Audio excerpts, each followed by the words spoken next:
എല്ലാവർക്കും പുതിയൊരു വീഡിയോയിലേക്ക് സ്വാഗതം. ഇന്നത്തെ വീഡിയോയിൽ നമ്മൾ വലിയൊരാൾക്ക് വേണ്ടിയിട്ടുള്ളൊരു പട്ടുപാവാടയാണ് സ്റ്റിച്ച് ചെയ്തെടുക്കുന്നത്. കുട്ടികൾക്ക് വേണ്ടിയിട്ടുള്ളതല്ല. കുട്ടികൾക്ക് വേണ്ടിയിട്ട് സ്റ്റിച്ച് ചെയ്യുന്നൊരു വീഡിയോ ഞാൻ മുൻപ് ഇട്ടിട്ടുണ്ടായിരുന്നു. അപ്പോൾ നമ്മൾ പട്ടുപാവാട സ്റ്റിച്ച് ചെയ്യുന്ന സാരി കൊണ്ടാണ്. പട്ടുപാവാടയ്ക്ക് വേണ്ടി സെപ്പറേറ്റ് വാങ്ങിച്ച് തയ്ക്കുമല്ലോ, അങ്ങനെയല്ല, സാരി കൊണ്ടാണ് സ്റ്റിച്ച് ചെയ്തെടുക്കുന്നത്. അപ്പോൾ നമ്മൾ സാരിയിലെ മുന്താണി ഭാഗവും വിത്ത് ബ്ലൗസ് സാരിയാണെന്നുണ്ടെങ്കിൽ അതിൻ്റെ ബ്ലൗസിൻ്റെ ഭാഗം കൂടി നമ്മൾ മാറ്റി വയ്ക്കുക. അതിൻ്റെ ആവശ്യം നമുക്കില്ല. ബാക്കി മുഴുവൻ ഭാഗവും നമ്മൾ പട്ടുപാവാടയ്ക്ക് വേണ്ടിയിട്ട് ഉപയോഗിക്കുന്നുണ്ട്. വലിയവർക്കൊക്കെ വേണ്ടിയിട്ട് പട്ടുപാവാട സ്റ്റിച്ച് ചെയ്യാൻ വേണ്ടി നമുക്ക് 3 മീറ്റർ തുണിയാണ് നമുക്ക് ആവശ്യമായിട്ട് വരുന്നത്. പിന്നെ ഓരോരുത്തരുടെ തടിയും നീളവും ഒക്കെ അനുസരിച്ചിട്ട് തുണിയിൽ വരുന്ന അളവിലും വ്യത്യാസം വരും. ഇവിടെ ഇപ്പോൾ സാരി മുഴുവനായിട്ട് എടുക്കുന്നുണ്ട്. നേരത്തെ പറഞ്ഞതുപോലെ മുന്താണിയും ബ്ലൗസിൻ്റെ ഭാഗവും കൂടി മാറ്റി വെച്ചിട്ട് ബാക്കി മുഴുവൻ ഭാഗവും സാരിയുടെ എടുക്കുന്നുണ്ട്. ഏകദേശം ഒരു 3.25 മീറ്ററോളം സാരി വരുന്നുണ്ട്. ഈ ഭാഗം മാറ്റി കളഞ്ഞിട്ട് 3.25 മീറ്റർ വരുന്നുണ്ട്. അപ്പോൾ ആ ഒരു ഭാഗം മുഴുവനായിട്ടാണ് നമ്മൾ പാവാടയ്ക്ക് വേണ്ടിയിട്ട് എടുക്കുന്നത് കേട്ടോ.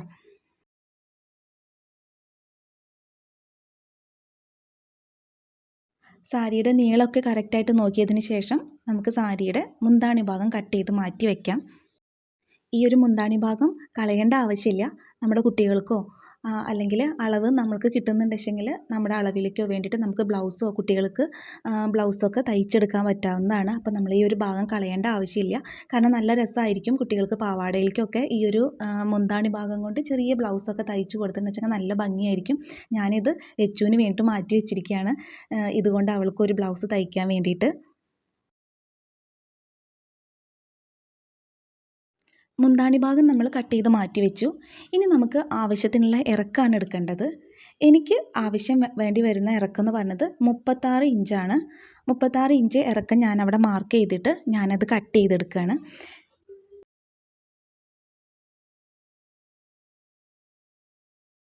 നമുക്ക് ആവശ്യത്തിനുള്ള ഇറക്കം കട്ട് ചെയ്തതിന് ശേഷം ബാലൻസ് വരുന്ന ഭാഗം ഞാൻ മാറ്റി വെച്ചു.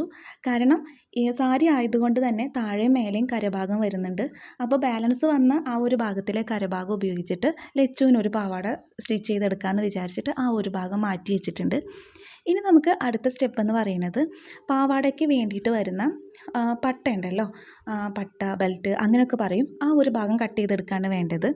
അപ്പോൾ നമ്മുടെ അരവണ്ണം എത്രയാണോ അത്ര നമ്മൾ അളന്നെടുക്കുക. അപ്പോൾ എനിക്ക് വേണ്ടത് ഒരു 34 ഇഞ്ചാണ്. അത് തയ്യൽ തുമ്പ് അടക്കം ഒരു 34 ഇഞ്ചാണ് എടുക്കുന്നത്. നമ്മൾ 32 ആണെന്നുണ്ടെങ്കിൽ ഒരു 2 ഇഞ്ച് നമ്മൾ ബാലൻസ് കൊടുക്കുക, തയ്യൽ തുമ്പിനായിട്ട് കൊടുക്കുക. പിന്നെ അതിൻ്റെ ഈ ഒരു പാവാടയുടെ പട്ട വരുന്നില്ലേ, ആ പട്ടയുടെ ഇറക്കെന്ന് പറയുന്നത് 5 ഇഞ്ച് ഇറക്കമാണ് നമ്മൾ കൊടുക്കുന്നത് കേട്ടോ. കാരണം നമ്മൾ തയ്യൽ തുമ്പ് കൊടുത്തു കഴിഞ്ഞിട്ട് നമ്മൾക്കൊരു 2 ഇഞ്ചോളാണ് നമുക്ക് പട്ടയുടെ ആ ഒരു കറക്റ്റായിട്ടൊരു വലുപ്പം വരുന്നത്. അപ്പോൾ നമ്മൾ തയ്യൽ തുമ്പും കൂടി കൊടുക്കുന്നതല്ലേ, അപ്പോൾ നമുക്ക് 5 ഇഞ്ച് കൊടുക്കുക. 5 ഇഞ്ച് ഇറക്കത്തിൽ നമ്മൾ പട്ട കട്ട് ചെയ്ത് മാറ്റി വയ്ക്കാം.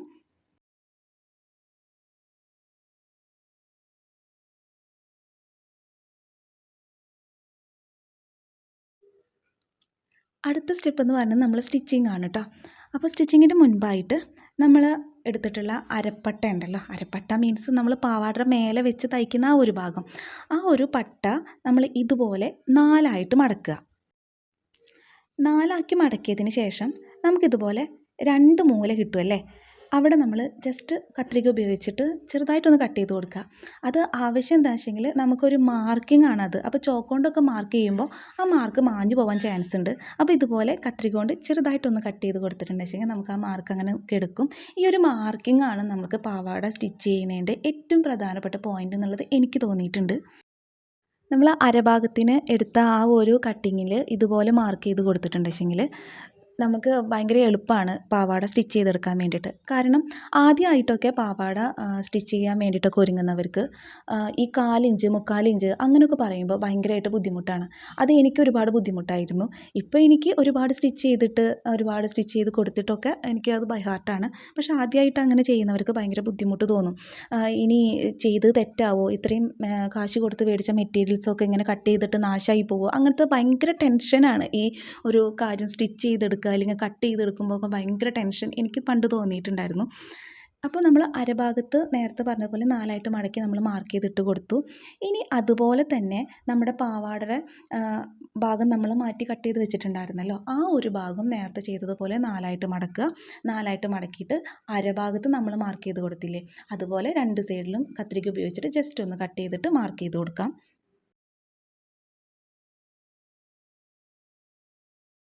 പട്ടുപാവാടയുടെ അരവണ്ണം ഇതാണെന്ന് വിചാരിക്കാം. ഇതാണ് നമ്മൾ അരവണ്ണത്തിന് വേണ്ടി കട്ട് ചെയ്തെടുത്തിട്ടുള്ള ഭാഗം എന്ന് വിചാരിക്കാം. അതിനെ നമ്മൾ ഇതുപോലെ മടക്കി, പിന്നെ ഒന്നുകൂടി മടക്കി, അങ്ങനെ 4ആയിട്ട് മടക്കി. അതിനുശേഷം കറക്റ്റായിട്ട് ഇങ്ങനെ പിടിക്കുക. അതിനുശേഷം നമ്മളിതാ ഇവിടെ ഇങ്ങനൊരു കട്ടിങ് കൊടുത്തു. ഇത് ജസ്റ്റ് ഒരു മാർക്കിങ്ങിന് വേണ്ടിയിട്ടുള്ള കട്ട് ചെയ്യലാണ്. ഇവിടെയും ഒരു കട്ടിങ് കൊടുത്തു. അപ്പോൾ നമുക്കിതാ ഇതുപോലെ അളവ് കിട്ടിയല്ലോ. കാരണം ഇവിടെ ഒരു പോയിൻ്റ് കിട്ടി, ഇവിടെ ഒരു പോയിൻ്റ് കിട്ടി, അങ്ങനെ കുറച്ച് അടയാളങ്ങളായില്ലേ. ഇത് നമുക്കിനി മാറ്റി വയ്ക്കാം. ഇനി ഇതുപോലെ ഇതിപ്പോൾ നമ്മൾ പാവാട തയ്ക്കാൻ വേണ്ടിയിട്ട് എടുത്ത മെറ്റീരിയലാണെന്ന് സങ്കല്പിക്കുക. ഇത് വലിയ തുണിയാകുമ്പോൾ അത് കട്ട് ചെയ്യുമ്പോൾ എത്രത്തോളം നിങ്ങൾക്ക് മനസ്സിലാവുമെന്ന് അറിയില്ല, അതുകൊണ്ടാണ് ഞാൻ ഇതുപോലെ ചെയ്യുന്നത്. അതും ഇതുപോലെ നിവർത്തി പിടിച്ചിട്ടുണ്ട്. നമ്മുടെ ഇറക്കം കട്ട് ചെയ്ത് വെച്ചിരിക്കുകയെന്ന് വിചാരിക്കുക. ഇതുപോലെ പിടിച്ചിട്ടുണ്ട്. ഇനി അതിനെ ഇതുപോലെ നടുമടക്കുക, എന്നിട്ട് ഒന്നുകൂടെ മടക്കി കൊടുക്കുക. അപ്പോൾ ഇതിനെ നമ്മൾ 4ആക്കി മടക്കിയല്ലോ, നേരത്തെ ഭാഗം മടക്കിയതുപോലെ. അതിനെയും കത്രിക ഉപയോഗിച്ചിട്ട് ഇവിടെ ഒന്ന് കട്ട് ചെയ്ത് കൊടുക്കുക, പിന്നെ ഇവിടെ ഒന്ന് കട്ട് ചെയ്ത് കൊടുക്കുക. ഓക്കെ, ഇപ്പം നമുക്ക് ഇതിനും നേരത്തതുപോലെ ഇവിടെ അടയാളങ്ങൾ കിട്ടിയില്ലേ. ഇവിടെ ഒരു അടയാളം കിട്ടി, അതുപോലെ ഇവിടെ കിട്ടി, ഒക്കെ ചെയ്തു. ഇനി നമുക്ക് ഈ ഒരു ഇഞ്ച്, 1/4, 3/4 അങ്ങനത്തെ ഒക്കെ ഭാഗങ്ങൾ എടുത്ത് മാർക്ക് ചെയ്യാൻ ബുദ്ധിമുട്ടാണെന്നുണ്ടെങ്കിൽ നമ്മൾ ചെയ്യേണ്ടത് ഇത്ര മാത്രമേ ഉള്ളൂ. നമ്മുടെ അരഭാഗത്തിന് വേണ്ടി എടുത്ത ഈ ഒരു ഭാഗത്ത് ഈ ഒരു മാർക്ക് ഉണ്ടല്ലോ, ആദ്യം നമ്മൾ ഈ ഒരു പാവാടയുടെ ഈ ഒരു ഭാഗം നമ്മൾ ഇതുപോലെയാണ് വെക്കേണ്ടത്. ഈ മാർക്കും മുകളിലാവണം. ഈ മാർക്ക് മുകളിലാവണം. ജസ്റ്റ് ഇവിടെ ഒന്ന് തയ്ച്ചെടുക്കുക. ഇതിപ്പോൾ നമ്മൾ തയ്ച്ചു എന്ന് വിചാരിക്കുക. നമ്മൾ ജസ്റ്റ് ഒന്ന് തയ്ച്ചെടുത്തിട്ടുണ്ട്. ഇനി ഈ ഒരു ഭാഗം ഇവിടെയാണ് വരുന്നത് അല്ലേ, പക്ഷേ ഈ ഒരു ഭാഗം ഇവിടെയാണ് വരുന്നത്. ഈ രണ്ട് ഭാഗം കൂടിയിട്ട് ഒന്നാക്കുക. ഓക്കെ, ഇവിടെ ഒന്ന് മാർക്ക് ഒരു പിൻ ചെയ്ത് കൊടുക്കേണ്ട മനസ്സിലാവാൻ വേണ്ടിയിട്ട്. അപ്പോൾ ഇത്രയും ഭാഗം ബാലൻസ് നിൽക്കുന്നുണ്ടല്ലോ, ഇത്രയും ഭാഗം ബാലൻസ് നിൽക്കുന്നുണ്ടല്ലേ. ആ ബാലൻസ് നിൽക്കുന്ന ഭാഗങ്ങൾ ഇതുപോലെ ഇങ്ങനെ ചെറിയ ചെറിയ ഞെറിവ് ഇട്ടിട്ട് കൊടുക്കുക. ചെറിയ ഞെറിയാണോ വലിയ ഞെറിയാണോ അതൊക്കെ നമ്മുടെ ഈ ഒരു അളവിലേക്ക് എത്തുന്നത് വരെ ഞെറിവ് ഇട്ട് കൊടുക്കണം. ഇതിപ്പോൾ ചെറിയൊരു ഭാഗം, ചെറിയൊരു എന്താ പറയുക, ഒരു നിങ്ങൾക്ക് മനസ്സിലാകാൻ വേണ്ടിയിട്ട് ഞാൻ എടുത്തത് കൊണ്ട് നമുക്കിതിൽ 1 2 ഞെറിയിട്ട് കൊടുക്കുമ്പോഴത്തേന് ഇവിടെ എത്തി, കണ്ടില്ലേ. അപ്പോഴത്തേന് നമുക്കിവിടെ കറക്റ്റായി, പിൻ ചെയ്തെടുത്തത് ഇവിടെ കറക്റ്റായാലും ഇവിടെ 2 ഞെറിയിട്ട് കൊടുത്താൽ മതി. നമ്മൾ മെറ്റീരിയൽസൊക്കെ എടുക്കുകയാണെന്ന് വെച്ചാൽ ഇവിടെ കുറേ ഞെറിവിട്ട് കൊടുക്കേണ്ടി വരും. ഇപ്പോൾ മനസ്സിലായല്ലോ, ഇങ്ങനെയാണ് ഇവിടെ ഞെറിവിട്ട് കൊടുക്കേണ്ടത്. ഈ 2 പോയിൻ്റ് ഇവിടെ ഒരുമിച്ച് വരണം. ഈ 2 നമ്മൾ നേരത്തെ മാർക്ക് ചെയ്ത് കൊടുത്ത ഈ ഒരു ഭാഗവും ഒരുമിച്ച് വരണം. ഇനിയിപ്പോൾ ഈ ഒരു കഷ്ണം വെച്ചിട്ട് നിങ്ങൾക്ക് തയ്ച്ചു കൊടുക്കാൻ ബുദ്ധിമുട്ടാണെന്ന് വിചാരിക്കുക. ഇത് രണ്ടും കൂട്ടി ഇങ്ങനെ വെച്ച് ഞെറി കൊടുക്കുമ്പോൾ ഇതും അടങ്ങിപ്പോവും, ബുദ്ധിമുട്ടാണെന്നുണ്ടെങ്കിൽ നമ്മൾ ആദ്യം ഇതിൻ്റെ അളവ് നോക്കുക. ഇതിപ്പോൾ സ്കെയിൽ വെച്ചിട്ടാണ് നോക്കുന്നത്. ഇതിപ്പോൾ എത്രയുണ്ട്, ഈ ഒരു പോയിൻ്റ് വരെ 9 ഉണ്ട്, 9 സെൻറ്റിമീറ്റർ ഉണ്ട്. ഇത് എത്രയുണ്ട്, ഇത് ഇവിടെ നിന്ന് ഇതുവരെ നോക്കുമ്പോൾ ഒരു 14 സെൻറ്റിമീറ്റർ ഉണ്ട്. ഈ ഒരു പോയിൻ്റ് വരെ 14 സെൻറ്റിമീറ്റർ ഉണ്ട്. അപ്പം നമ്മൾ ഇതുപോലെ ഞെറിവിട്ട് കൊടുക്കുക. ഞെറിവിട്ട് കൊടുത്തിട്ട് 9 സെൻറ്റിമീറ്റർ വരെ നമ്മൾ ഞെറിവിട്ട് കൊടുക്കുക. ഇനി ഇത്ര നമ്മൾ 2 ഞെറിവിട്ട് കൊടുത്തില്ലേ, 2 ഞെറിവിട്ട് കൊടുത്തിട്ടുണ്ട്. ഇനി ഇതിൻ്റെ അളവ് എത്രയാണെന്ന് നോക്കുക. 9 ആവുന്നത് വരെ നമ്മൾ കുഞ്ഞു ഞെറിവോ വലിയ ഞെറിവോ ഒക്കെ ഇട്ട് കൊടുക്കുക. അപ്പോൾ ഇപ്പോൾ 2 ഞെറിവിട്ട് കൊടുത്തുമ്പോൾ ഇവിടെ 9 ആയി, കണ്ടില്ലേ. ഈ അരവണ്ണത്തിൽ ഇവിടെ മാർക്ക് ചെയ്ത അളവായിരിക്കണം ഇവിടെ ഞെറിവിട്ടിട്ട് ഫസ്റ്റ് മാർക്ക് വരെ വരേണ്ടത്. അത്ര ഇതിൽ ശ്രദ്ധിക്കേണ്ട ആവശ്യമുള്ളൂ. നമുക്ക് 1/4 ഇഞ്ച് 3/4 അങ്ങനെയൊക്കെ എടുക്കാൻ ബുദ്ധിമുട്ടാണെന്നുണ്ടെങ്കിൽ ഇത്രയും നോക്കിയാൽ മതി. ഇതിലും കൂടുതൽ എങ്ങനെയാണ് പറഞ്ഞു തരാമെന്ന് എനിക്കറിയില്ല. നമ്മൾ ഫസ്റ്റത്തെ ഒരു ഞെറിവിട്ടിട്ട് തയ്ച്ചെടുത്തിട്ടുണ്ടെങ്കിൽ പിന്നെ ഇവിടുത്തെ ഞെറിവൊക്കെ തയ്ച്ചെടുക്കാൻ നമുക്ക് സുഖമാണ്. കാരണം ഈ ഞെറിവിൻ്റെ അതേ അളവ് തന്നെയായിരിക്കും ഇവിടെ. ഫസ്റ്റത്തെ ഒരു ബുദ്ധിമുട്ട് മാത്രമേ നമുക്ക് നോക്കേണ്ടുള്ളൂ. പിന്നെ എല്ലാം ഇതിൻ്റെ അളവ് തന്നെ ഇവിടെ നോക്കിയാൽ മതിയല്ലോ. അപ്പോൾ ഇത്രയും ഡീറ്റെയിൽ ആയിട്ട് എനിക്ക് പറഞ്ഞു തരാൻ അറിയുള്ളൂ. ഇനി നമുക്ക് ബാക്കി വീഡിയോ കാണാം.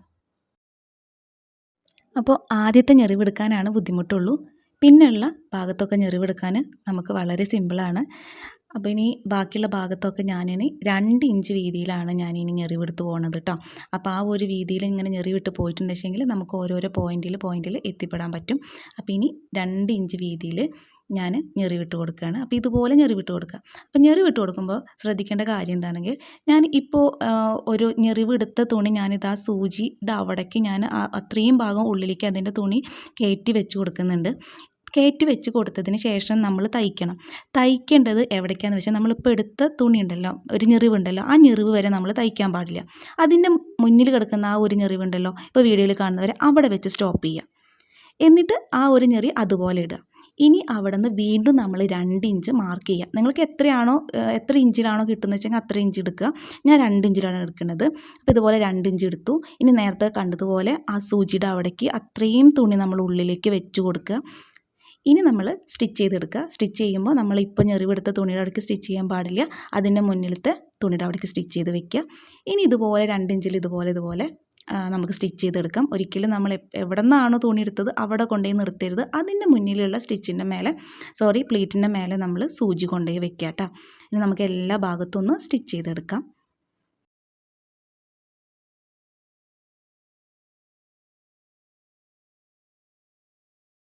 ഇപ്പോൾ പട്ടുപാവാടയിൽ ഞെറിവിടൽ കഴിഞ്ഞു. 2 ഇഞ്ച് വീതിയിലാണ് എല്ലായിടത്തും ഞെറിവിട്ട് കൊടുത്തിട്ടുള്ളത്. ഇനി നമുക്ക് പാവാടയുടെ മുകളിൽ പട്ട വെച്ച് കൊടുക്കണം. ഇനി നമുക്ക് നോക്കാം, നമ്മൾ നേരത്തെ എടുത്ത പട്ടയുടെ അതേ അളവിൽ തന്നെ ഞെറിവും വന്നിട്ടുണ്ട്. ഇനി നമുക്ക് പട്ട വെച്ചിട്ട് സ്റ്റിച്ച് ചെയ്ത് കൊടുക്കാം. പട്ട വെച്ച് സ്റ്റിച്ച് ചെയ്ത് കൊടുത്തതിന് ശേഷം നമുക്ക് സൈഡൊക്കെ തയ്ച്ചു കൊടുക്കാം കേട്ടോ. ഇപ്പോൾ നമ്മളിതാ പട്ട വെച്ച് സ്റ്റിച്ച് ചെയ്തിട്ടുണ്ട്. ആദ്യത്തെ സ്റ്റിച്ചിങ് കഴിഞ്ഞു. ഇനി നമുക്ക് മുകളിൽ മുതൽ താഴെ വരെ നമുക്കൊന്ന് മടക്കി സ്റ്റിച്ച് ചെയ്ത് കൊടുക്കാം 2 സൈഡും. ഇപ്പം നമ്മളിതാ ഇതുപോലെ നമ്മൾ 2 സൈഡും സ്റ്റിച്ച് ചെയ്ത് കൊടുത്തിട്ടുണ്ട്. ഈ സൈഡും താഴെ വരെ സ്റ്റിച്ച് ചെയ്ത് കൊടുക്കുക കേട്ടോ. കാരണം ഇത് പാവാടൊക്കെ ആകുമ്പോൾ പട്ടുപാവാട പട്ടിൻ്റെ മെറ്റീരിയലൊക്കെ ആയതുകൊണ്ട് തന്നെ ഇതിൻ്റെ നൂലിങ്ങനെ പിഞ്ഞു വരാൻ സാധ്യത കൂടുതലാണ്. അപ്പോൾ 2 സൈഡും നമ്മൾ തയ്ച്ചു കൊടുത്തതിന് ശേഷം ഈ ഒരു പട്ട മടക്കി ഉള്ളിലേക്കായിട്ട് സ്റ്റിച്ച് ചെയ്തെടുക്കാം. ഇപ്പം നമ്മളിത് അതിൻ്റെ പട്ടം കൂടി ഉള്ളിലേക്ക് സ്റ്റിച്ച് ചെയ്തിട്ട് ഇതുപോലെ മടക്കി തയ്ച്ചു കൊടുത്തിട്ടുണ്ട്. ഇനി നമ്മൾക്കിത് 2 സൈഡും ഒന്ന് പാവാട പോലെ ഒന്ന് കൂട്ടി യോജിപ്പിച്ചെടുക്കുകയാണ് വേണ്ടത്. അതിന് മുൻപ് നമ്മൾക്കിത് നന്നായി അയൺ ചെയ്തെടുക്കാം. അല്ലെങ്കിൽ നമുക്ക് അയൺ ചെയ്തെടുക്കാൻ ബുദ്ധിമുട്ടാണ്. അപ്പോൾ ഇതാ ഞാൻ നന്നായി അയൺ ചെയ്തെടുത്തിട്ടുണ്ട്. നമ്മളിത് 2 സൈഡും കൂട്ടി തയ്ച്ചു കൊടുക്കുന്നതിന് മുൻപ് അയൺ ചെയ്തെടുക്കുന്നതായിരിക്കും നല്ലത് കേട്ടോ. അല്ലെങ്കിൽ അത് കുറച്ച് ബുദ്ധിമുട്ടാണ് അതിൻ്റെ പ്ലീറ്റ്സൊക്കെ കറക്റ്റായിട്ട് കിട്ടാൻ വേണ്ടിയിട്ട്. ഇനി ഇതിലേക്കുള്ള ബ്ലൗസ് ആണിത്. പ്ലെയിൻ ബ്ലൗസാണ് കേട്ടോ. പ്ലെയിൻ പച്ച ബ്ലൗസാണ്. അതിൻ്റെ കൈയിൻ്റെ അവിടെ ചെറിയൊരു പട്ട കൊടുത്തിട്ടുണ്ട്. ഇനി ഇതിലേക്ക് ഒരു മെറൂൺ കളർ ഷോളാണ് ഞാൻ ധാവണിക്കായിട്ട് കൊടുക്കുന്നത്. ഒരു മെറൂൺ കളർ ഷാളാണ് കൊടുക്കുന്നത്. ഗ്രീൻ ആണെങ്കിലും ഭംഗി ഉണ്ടായിരിക്കും, പക്ഷേ മെറൂൺ ആണെങ്കിലും കുഴപ്പമില്ല. അപ്പം ഞാനൊരു മെറൂണാണ് കൊടുക്കുന്നത്. അപ്പോൾ ഈ ഒരു മെറൂൺ കളർ ഷാളുമായിട്ട് നമ്മുടെ ധാവണി ഇതവിടെ സെറ്റായിട്ടുണ്ട്. ഒരു സാരി മുഴുവനായിട്ട് എടുത്തിട്ടുള്ള ഒരു ധാവണി നമ്മളൊരു സെറ്റായിട്ടുണ്ട്. അപ്പോൾ നമ്മുടെ വീഡിയോ ഇത്രയേ ഉള്ളൂ. വീഡിയോ ഇഷ്ടപ്പെടുകയാണെങ്കിൽ ലൈക്ക് ചെയ്യാനും ഷെയർ ചെയ്യാനും കമൻറ്റ് ചെയ്യാനും മറക്കരുത്. മറ്റൊരു വീഡിയോ ആയിട്ട് നമുക്ക് വീണ്ടും കാണാം. എല്ലാവർക്കും ബൈ.